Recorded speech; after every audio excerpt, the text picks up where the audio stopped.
এক নাম্বার কারণ হইতে পারে যে উনি এমন সময় আসতে চায় যেই সময় তার ক্ষমতায় যাওয়াটা নিশ্চিত এবং নিরঙ্কুশ। কারণ বেশ কিছু পাওয়ারফুল স্টেক হোল্ডারের ব্যাপারে তারেক রহমানের অবিশ্বাস আছে, যেমন আর্মি স্ট্যাবলিশমেন্টের যে অংশ তার উপরে নির্যাতন চালাইছিল, তাদের ক্ষমতা এখন কেমন সেটা সম্ভবত এখনো নিঃশেষ হয়ে যায় নাই। আর্মিরা আবার রিটায়ার করলেও না একটা সিলসিলা থাকে। আর আর্মিকে তো হাসিনা অ্যান্টি বিএনপি করে তৈরি করছে এতদিন ধরে, অ্যান্টি জামাত করেও তৈরি করছে। এই সেই ফোর্স তারেক রহমানের প্রত্যাবর্তন কিভাবে ডিল করবে সেটা নিয়ে মনে হয় ক্লিয়ার না। ওনারা কারা কারা নির্যাতন করছিল সেটা তো তারেক রহমান জানে। সে অফিসাররাও তো মনে করতেই পারে যে তারেক রহমান প্রতিশোধ নিতে পারে। 2 নাম্বার, এটা শোনা কথা, সত্য মিথ্যা জানি না, একেবারেই শোনা কথা, আপনারা গুজব হিসাবেও ধরতে পারেন অথবা কান কথা হিসাবেও ধরতে পারেন। সেটা হইতেছে যে তারেক রহমান নাকি ব্রিটিশ সিটিজেনশিপ নিছেন। আমি বলছি আমি সত্য মিথ্যা জানি না, সত্য হইতেও পারে। কারণ তারেক রহমানের ফেরানোর জন্য হাসিনা খুব চেষ্টা করছিল।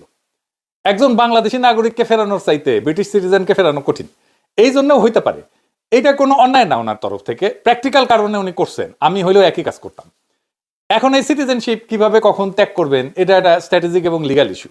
এটা তো ওনাকে ত্যাগ করতে হবে, এমনকি নির্বাচনে অংশ নিতে হইলেও ত্যাগ করতে হবে সম্ভবত। আমি